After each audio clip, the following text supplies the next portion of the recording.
start dumping them on the market. That's the fear I heard, that that'll reduce the price of apples dramatically for our farmers and literally could. We have 32,000 family farms in the state of New York. That number should be increasing, not decreasing. That is my concern. We have, fifth generation farmers at the table. We had one young woman who's just starting out with her own. She's a first generation. Her kids want to take over the business, but they have to asking themselves, is this where we want to continue our livelihoods and pass on to our children in light of all these stresses that are generated out of Washington? Out of Washington. We didn't need to have these tariffs. Nothing dictated that we had to have these tariffs at this moment in history. So costs are going up, aluminum, everything. So it's basically a backdoor tax. And as I said before, economists are predicting that the average family is going to see increases in their costs for everything going up $1,300 to $3,000 a year. So this is a real hit on our families at a time we were promised affordability. Day one, prices are going to go down. The cost of eggs in New York City, $12 for a carton of eggs. I mean, this is crushing our families and our small businesses and our small diners who have to sell the eggs but don't want to increase the cost of serving breakfast to people all over the state. So these are the concerns that my constituents have. I'm the voice for them. When we go to Washington, I told all of them to make sure their local members of Congress who are in the majority in Washington, the Republicans, hear their voices loud and clear, because that's the only way we're going to effectuate change. And so, and if there's anything else I've missed here, but I'm deeply concerned about this. This is on top of a forum I held in Buffalo a few weeks ago with businesses with a lot of cross-border linkages between buildings, or supply chain materials coming over, aluminum and steel for building. Everybody is on high alert and the anxiety level is off the charts. That's not how you calm people down. It's how you ramp up the stress on them. And that's the last thing Americans need right now. Any questions on the topic? Let's start with on topics about agriculture.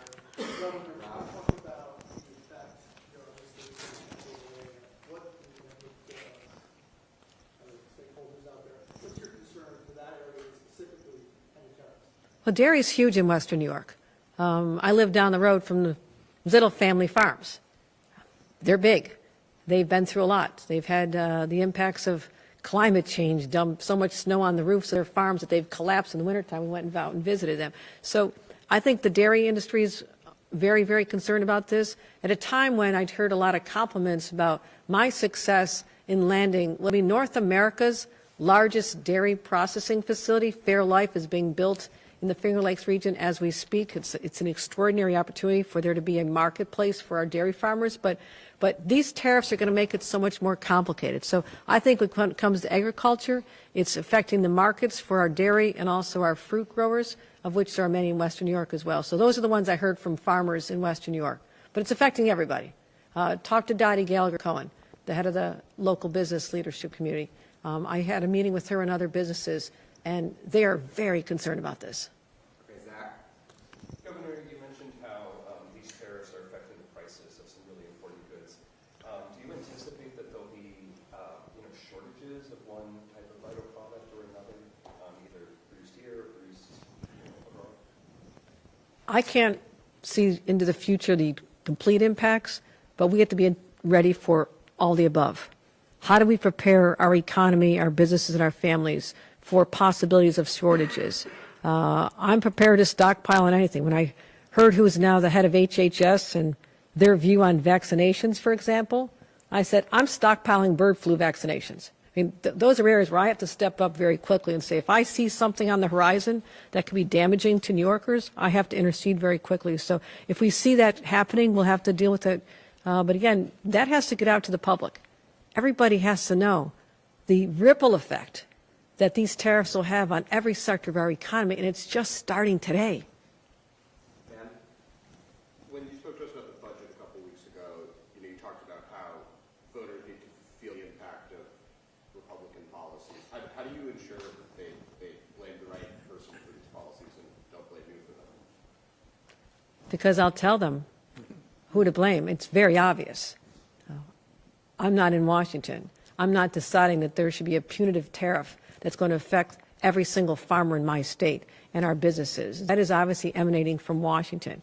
And if we had a balanced House of Representatives, one House Democrat, one House Republican, then you have a natural firewall that can stop this. That's how it was when I was in Congress. But right now, there's nothing stopping the floodgates from opening up, and all these cataclysmic impacts that'll have a ripple effect throughout the economy. There's no one stopping it because the Republicans aren't standing up. So I had no problem saying, you know who your Republican congressman is. I know who they all are. I used to represent much of this area upstate.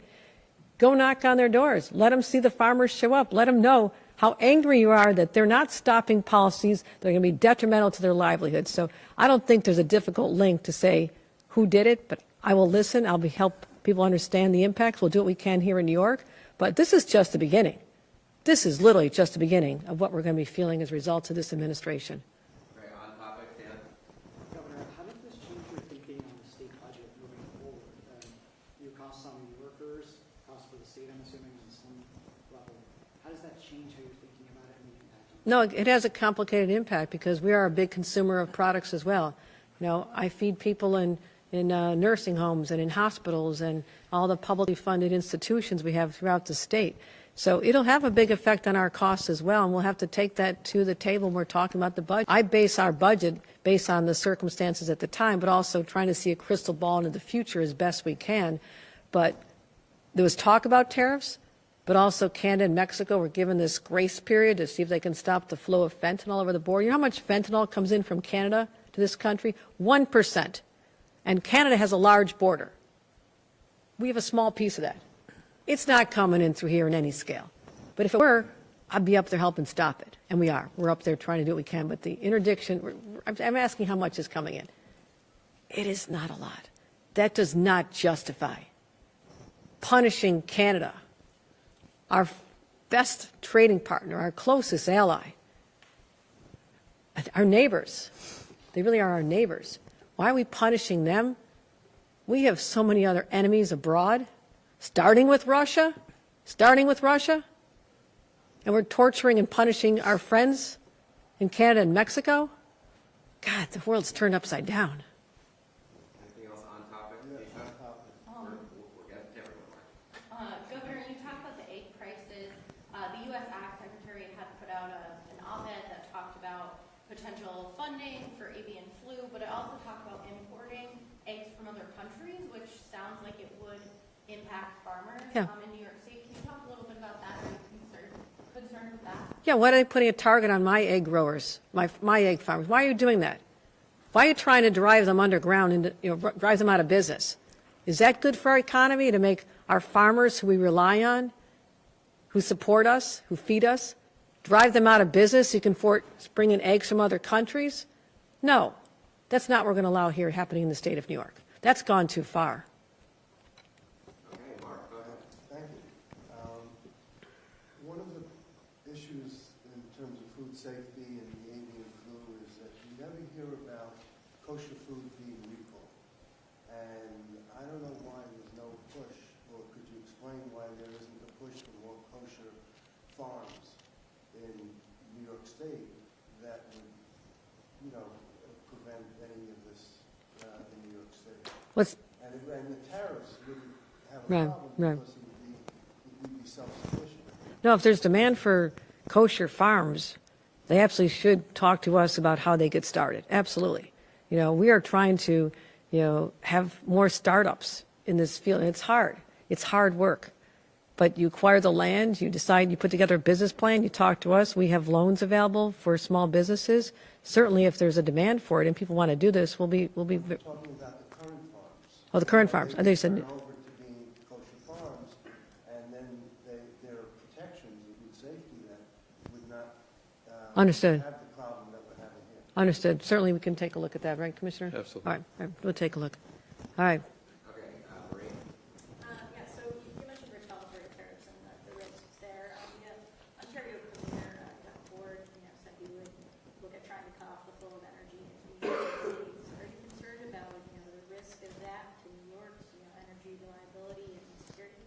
Fortunately for our state, I'm good at developing positive relationships with our allies, not embarrassing them, not to denigrate them, and not to have retaliatory tariffs. I sat down with Doug Ford in Washington recently and had actually had a very positive conversation the first day we heard about the tariffs. It happened to be Canada Day in Albany, and I was with the Consul General as well. And he talked about his great fondness for New York. And again, if you grew up in a place like Western New York, where they're watching our television, half of the people at a Sabres game are from Canada, they come and watch the Bills game. It's an incredible synergy that I don't know that others can appreciate elsewhere in the state. He said he would not hurt New York. Now, whether that means he can help the flow of energy that we're already counting on to keep coming here, but I'm happy to have additional conversations with him on how we can support each other during this crisis. So I feel positive that anything within his power that he can control, that he will not be, we do not have a target on our backs from Canada because we have positive relationships with them. Obviously, you've said a number of times now you don't want to weigh in on the mayoral race, but I'm wondering what it says about your leadership, that a significant amount of New Yorkers... Are we still on topic? I will get to you when we do. Is this, tell me the subtext to, tell me the roundabout way you're getting to tariffs. I want to see how clever this gets. What does this got to do with tariffs? We're talking about tariffs right now. Nope. Nope. Nope. Nope. Nope. Can you complete it when we get to topic? No, we're not doing that right now. Well, I promise I'll get to it, don't worry. Anything else on topic? On topics. Agriculture, tariffs, go ahead. Governor, in a region like central New York that houses a lot of small family farms, and that will soon be the home of Micron, and where people are expecting kind of a lot of economic upturn, how do you, in the face of these tariffs, kind of plan to keep that promise for the people in central New York? We'll do the best we can. Again, the people in central New York need to know elections have consequences. This is one of the dire consequences of the election this past November. I cannot change what's coming out of the White House. All I can do is try to fortify my state against, the impacts and try to continue the programming that we have in place to help businesses that are being hurt. And for families, I'm working hard to get my entire affordability agenda passed with this legislature literally in the next few weeks. And I've been out championing this in central New York and western New York and the Finger Lakes and the North Country and the Southern Tier and New York City and everywhere I've been, Hudson Valley, Mohawk Valley. I've been out there going into grocery stores talking to people about our inflation rebate, $500 for families, our $1,000 for children under the age of 4, our child tax credit, $500 for kids in schools, middle class tax cut, the largest rate decrease in 70 years, what we're going to do with covering the cost of school breakfasts and lunches, $1,600 a year savings per family. For an average family with a few little kids, this could be up to $5,000 per family. So understanding the stress they're under from forces in Washington and their decisions and their policies, even though they promise to reduce the cost of commodities and groceries and are not, I will do the best I can in New York with the power that I have. I need to get this through the legislature first. All right, we're going to move to off topics if we want to excuse our colleagues from the agriculture community. All right, thank you, Commissioner. Appreciate it. All right, thank you. Good to see you, Kim. Good to see you, Jim. Thank you. Yeah, Mark. Okay, as promised, Vaughn, you want to start off? Can I get some water? Let me get my water first. Milk right there.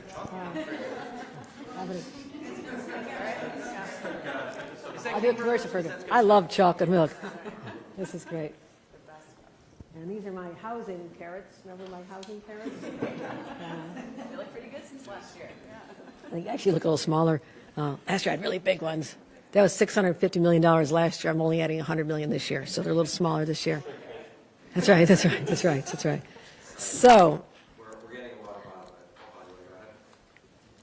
As I was saying, Governor, what does it say about your leadership and your predecessor is that a significant amount of New Yorkers are comparing us back to your predecessor who seems to want to turn the clock back and go back to an old governor. What's that got to do with my leader? I'm just questioning. What's that have to do with my leadership? I'm missing something. Right. What does it have to do with your leadership that a significant amount of New Yorkers went back to your predecessor?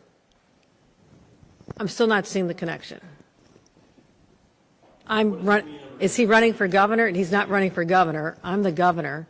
I'm running the state. As you can tell, I have a lot of responsibility, and I'm not engaging in the mayoral race for a number of reasons. One is that there has to be at least one adult in the state of New York who's focused not on politics, not elevating their own personal career, not their own ambitions, but is actually governing and running the state, talking to farmers about the impact of tariffs, going and meeting families and at a place called St. Mary's on a Sunday morning to say, I really feel that Medicaid cuts are going to be devastating. We've got to stand up. I'm focused on just trying to deal with all the incoming from Washington, manage a complicated state. And don't get me wrong, I love this job. But this has nothing to do with the mayor's race. Whomever the voters say they want as their mayor, I will work with them because I will do that because it's better for the people of the city. We'll continue working on subway safety, which has seen dramatic improvements because of money from the state and my investments. We're going to continue seeing more housing built in the city because of money from the state that was never there under previous relationships because I built relationships. We're cleaning up cannabis. Illegal cannabis shops are coming. I was just stopped in one in the Bronx the other day. Con Bud, I stopped in and met the owner again, and he was so grateful that we had closed down the illegal shops in his neighborhood. He's making an extraordinary amount of money, and he gave me a big hug and was very happy. So I know what I'm focused on: affordability, public safety, dealing with the mental health crisis, dealing with the budget. I'm not getting involved as much as you desperately want me to. I'm not talking about the mayor's race. Full stop. Thank you very much.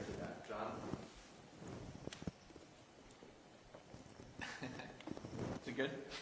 Yeah. I'm going for the real stuff here. I'm going to have traffic in front of you. Oh, that's good. That's really good. Wash it down with a donut.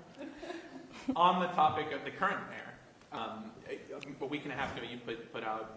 You said you were going to propose guardrails. Mm-hmm. City. I did. They haven't gone anywhere. I know. To this point. There's a process. So, well, but there's a process. So what is going on behind the scenes? What can you tell us about why, if those guardrails are urgently needed, why have they seemed to stall? I believe they're needed. I still believe that there's a lot of people that are very concerned about the influence of Washington on our city. I responded to that, not by saying I'm going to use the extraordinary powers to remove an individual from office who was duly elected. I will not go there, but also to give comfort to those who have that level of anxiety. Let's put some guardrails in place dealing with investigations, budgetary, and legal. What happens next in a democracy is that the legislators now have their opportunity. We're working closely with the Speaker's office and others in the City Council to craft the language that they believe they can support. Then it comes with a home rule message up to here to Albany. So that's the sequencing of this. Now, if people don't want to do it, and they basically saying we're satisfied with the status quo, that's also a possibility. But I want to say I did what I could to just calm down the anxiety, get to a level of normalcy, just like I had to do last fall when there's a lot of chaos, and we calmed it all down. That is one of my strengths, and that is what I'm striving to do here. So I don't know the final outcome, but I put in place a path that I believe will be important and effective. It's up to them to accept it. Have you given any consideration to putting it in the budget, inserting it into the budget? I need a home rule message first. Okay. So I know that you just reiterated you are the governor, you're interested in governing the state. You are a leader for women, and former Governor Cuomo, in an interview last night, said that he didn't know any of the women who accused him of sexual misconduct until the report came out. We know isn't true because he sat through a multi-hour interview with the Attorney General's office. So I'm curious, are you concerned about the former governor rewriting history? Was that a slap in the face to the women who accused him of sexual harassment? I said a number of things when he first resigned about what I perceived as happening here. I stand by every word I said. I want you to know that. And I have long supported women who've been subjected to sexual harassment and even assaults throughout the state. I've changed the laws to protect victims and to give them more rights. So I will continue to be a champion. What has happened over the last few years is that people have made different decisions on whether or not they want to pursue the course they started on, correct? That's their decision. So I have to deal in the reality today. I stand by what I said at the time. I want to clearly say that. But I have to go forward in light of where we are today and deal with whatever the voters decide to deal with. But I don't turn my back on women ever. And also outside, you have a protest going on right now, lots of correctional officers and their families. What do you have to say to them? They're saying hold the line on the strike. They're in violation of law. We have laws on our books that are supposed to protect us from this situation. Therefore, they are violating New York state law at this moment. I have been very sympathetic to their concerns. Very. I said that even before the strike. These are tough, tough, tough jobs. A lot of people don't want to do them. We're having recruiting problems. Everybody is. Local police, NYPD, state police. We're having recruiting problems. I don't like them having to work longer shifts, the 24-hour shifts. That's a lot on their families, and I get that. But there is no justification to break the law in the state of New York. And they need to get back to work because they have created a dangerous situation for the other correction officers who lived up to their duty and their oath and the law and are in those environments, the members of other unions who are there to feed and care for people and take care of their health care. The inmate population is at risk, as well as God bless the National Guard's men and women who are inside there dealing with absolutely unexpected circumstances, who are staying and showing up every day. I know these are hard jobs. I'm trying to recruit more people. I really am. And we're going to keep upping those numbers. I'm trying to find all the alternatives I can. But when 15,000 people walk off their jobs and turn the key and leave people alone in a prison, that has to be called out. It created very unsafe circumstance. So all the screaming and yelling here will have no effect on me. I know what I have to do, and I know they should be getting back to work. There are serious consequences. We have warned them day after day after day.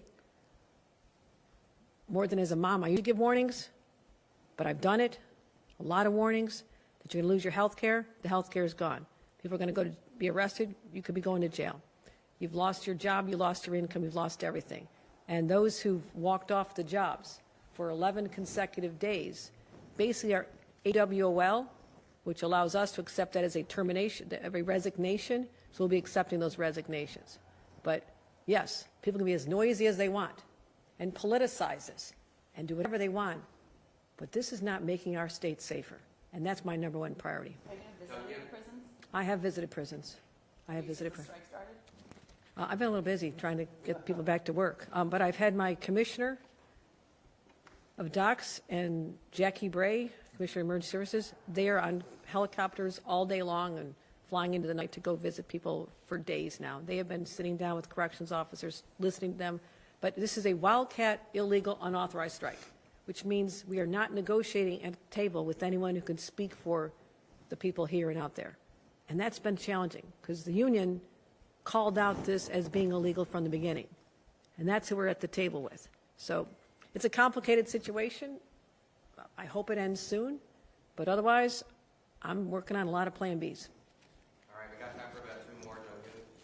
Hi, I want to ask you about your approach to President Trump so far. You said before you have your iconic Rambo line, but you also have been asked before that you said you aren't the resistance. Like, can you clarify how you're approaching Trump? Are you becoming more aggressive towards him? And are you worried that that is going to, have him incur the wrath and make New Yorkers feel that? And is your approach any different from the resistance politics that we saw in 2017? A lot of subparts of that question. I'll try to give you one blanket answer. I'm doing exactly what I said I'd do from the beginning, that I will approach this with looking for opportunities to collaborate. If you want to work together on supporting infrastructure projects, I talked to him about Penn Station and the Second Avenue Subway and the Interborough Express and, making our safer subways, doing big things together. And I said, I'll work with anybody who wants to help our state. But as soon as they do something to harm New Yorkers, as I said months ago, then you're going to have to deal with me. And I didn't say I'm the leader of the entire resistance. I've resisted that. But I said, I will be the leader of the resistance when you do something like take away Medicaid, because now you're hurting those little kids who I was holding, talking to, and seeing the pain that their parents are going through on Sunday morning. And now they're terrified that their children are not going to have the life-saving services they need at St. Mary's Hospital. So all of a sudden, this has turned into an attack on the people of my state, our state. It's a different level. You also tell me that we can't control our own traffic in New York City. And we have to shut down congestion pricing and turn off the cameras, even though this has been studied for multiple decades. 4,000-page report confirms that we've done everything right. The federal government has signed off on it. And now you're saying we can't do it just because, I don't know, New Jersey isn't happy? I mean, it's working. Have anybody been in the city lately? It's working beyond what anybody expected. So I will tell you this, I'll continue this approach. You've got another area you want to work together? Let's do it. Let's do it. I sat down with a lot of his cabinet members just a week ago and talked to them about different policies. I will be that person. I don't need to full-time go out there and fight. But do you see your approach as different from other governors like Governor Mills or Governor Pritzker? I think they're doing the same thing. When something attacks them directly, they speak out. But governors are actually pretty busy people. I served in Congress. There's a lot of free time because you're waiting. No, you're waiting for votes. Don't laugh, Avi. You're waiting for votes. You're just waiting around a lot. Governors don't wait around a lot. You know, we have crises by the second. They all do.